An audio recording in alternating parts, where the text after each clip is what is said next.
Hey YouTube, JP Dillon. Since we're kind of on the topic of cassette decks because of the last repair video I did, I wanted to show you the difference in belt kits. And I ordered 2 kits for the same machine to demonstrate this purpose, or really demonstrate the difference in quality. So on the left we've got a belt kit that you can purchase widely on the internet. It's the VE belt kit. If you're sharp, I'm sure you can decipher what VE is. On the right we have the Marrs belt kit. Marrs Communications, probably some of the best belt kits on the internet for cassette machines. And I wanted to go over the difference between the two so that you know what you're paying for.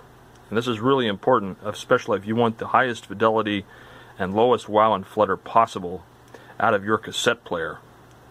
Now this also assumes that you've either replaced or resurfaced the pinch rollers and done all of the tape transport maintenance, and all of that's already been done, and you want a better speed stability.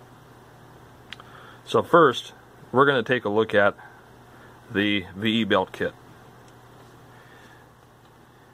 And it looks like the same thickness, but the first thing you notice is that spotting. You see how there's that kind of blotchy spotting look on the belt kit.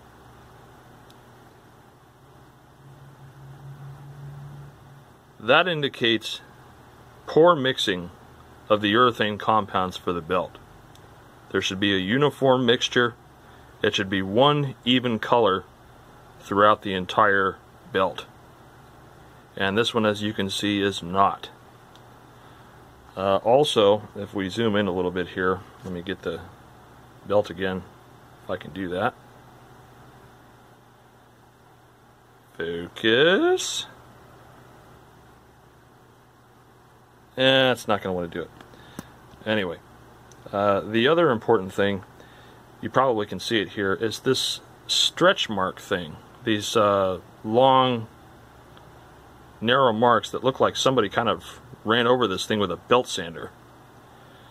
So in short, the surface of this belt is non-uniform. What does that mean? It means that the traction of this belt is not going to be consistent through the entire circumference.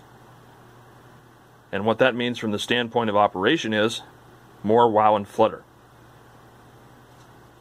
And although the thickness of this belt, if we look at it from a cross-section point of view, is fairly consistent all the way through, and the width is consistent, the surface and the elasticity is really crucial, and the porosity too. If I just run my fingers through this belt, the traction of which is not consistent. Like there it wants to grip,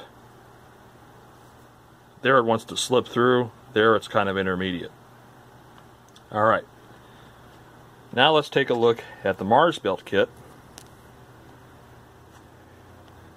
And the first thing I notice is complete uniformity of the rubber texture.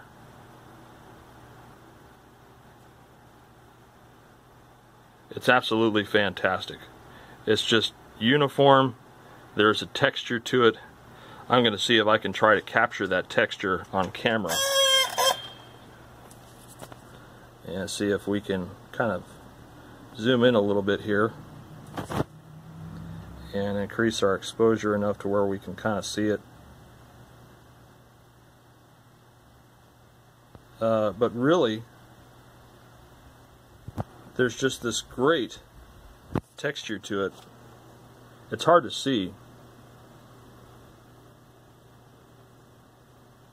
but it's uniform, it's equal. The traction running it through my fingers is equal. The thickness and elasticity is superior.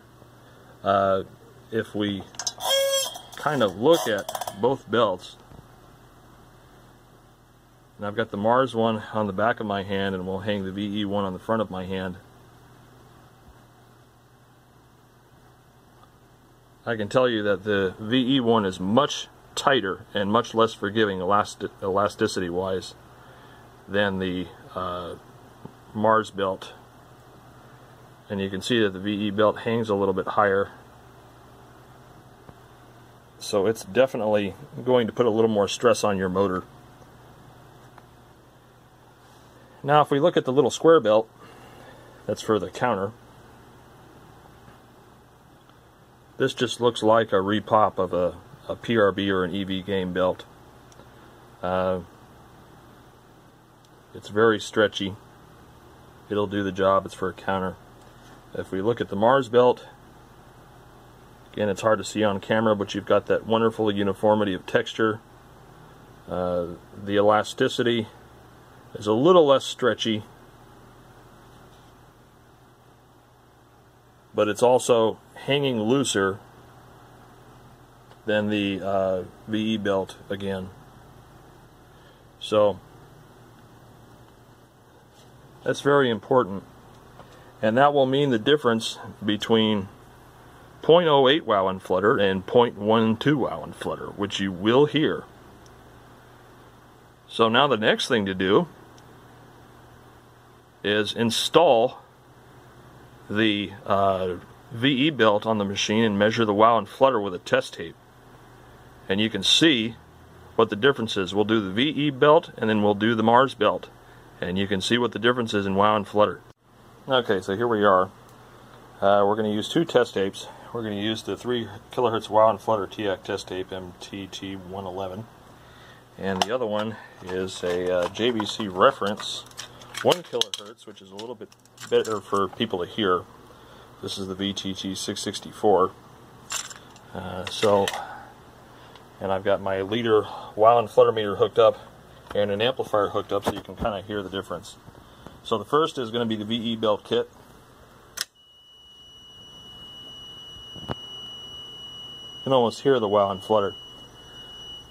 So we're on a weighted scale of 0.3% full deflection, and you can see we're hanging out around 0.18 to 0.2. That's kind of sucky. That's not very good at all. And you can definitely hear it's audible. So this is not a high fidelity standard, this is just it works. Granted, we have some other issues at hand like channel imbalance and stuff like that, but that's for later. So that's the VE belt kit. Let's see what we get when we put the Marrs kit on. Okay, here we are with the Marrs belt kit. It's now loaded on there and ready to play. You can already tell right away the motor's running a little faster because there's less load on it. But here's where the money shot is. Remember how we were hovering around 0.18 to 0.2? Now it's hovering around 0.11 to 0.15. Big difference.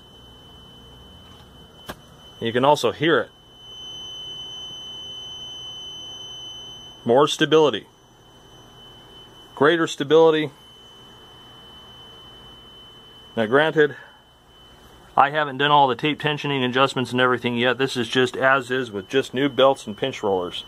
Pinch rollers from Terry Witt, who does fantastic work, by the way. But there it is. Way lower on the wow and flutter. And it's going to be nicer to your motor. Let's listen to it at a kilohertz.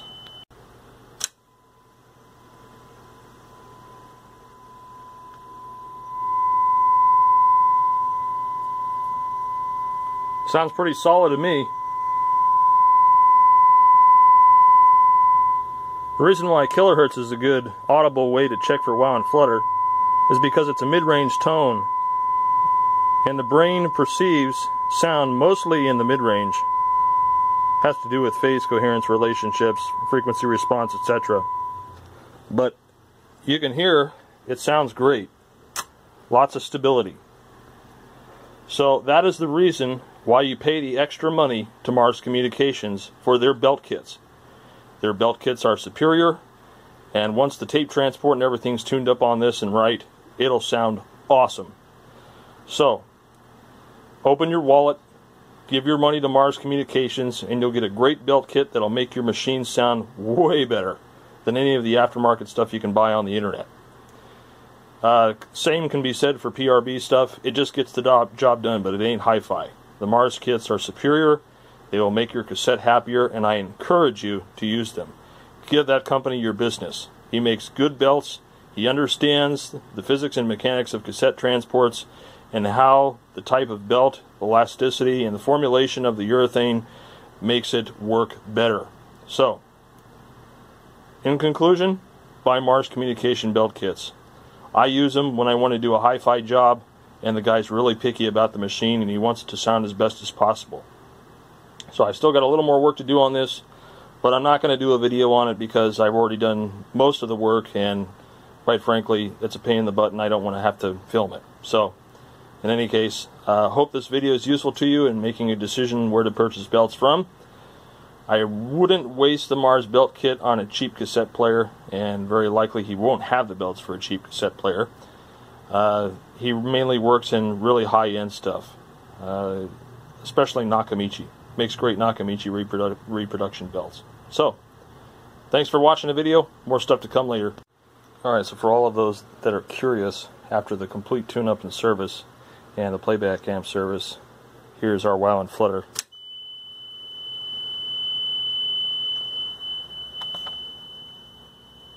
That, ladies and gentlemen, is 0.05. That's pretty fantastic.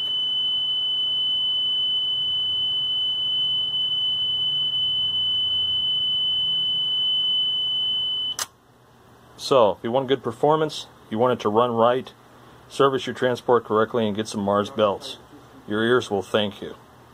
Again, thanks for watching.